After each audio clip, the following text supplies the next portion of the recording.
అంటే నిన్న నైట్ జరిగిన విషయం నీకు తెలీదా? ఏం జరిగింది? నిన్న చాలా పెద్ద ప్రమాదం జరిగిందిరా. అవునా? నువ్వెక్కడ ఉన్నావు? నీకు ఒక లొకేషన్ పంపిస్తాను, అక్కడికి వచ్చేయి. సరే వస్తున్నాను.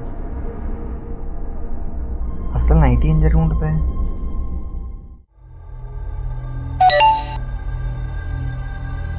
ఇదేంటి ఈ లొకేషన్ ఎక్కడో చీలో చూపిస్తుంది. ఏం జరుగుతుందో అర్థం కావట్లేదు. అసలు నైట్ ఏం జరిగి ఉంటుంది? ఫాస్ట్గా వెళ్ళాలి.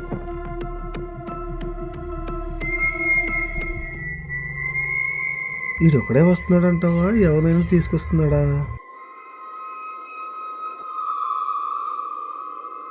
నువ్వు నువ్వు ఒకడే కదా వచ్చావు? అవును. సరే కానీ నువ్వెందుకు ఎక్కడ ఉన్నావు? అసలు ఏం జరిగిందో చెప్పమాయా. నిన్న నైట్ మన ఊళ్ళో ఒకడు చనిపోయాడు, తెలుసా నీకు? తెలుసు. అయితే వాడిని చంపింది నేనే. ఏం మాట్లాడుతున్నామయ్యా? నువ్వు చెప్పడం ఏంటి? అవునరా, కానీ కావాలని మాత్రం చంపలేదు. ఆ 10 క్షణాలు నాకు తెలియకుండా జరిగిపోయిందిరా. ఖచ్చితంగా చెప్తున్నాను, కానీ ఆ పని స్పృహలో ఉండి మాత్రం చేయలేదు.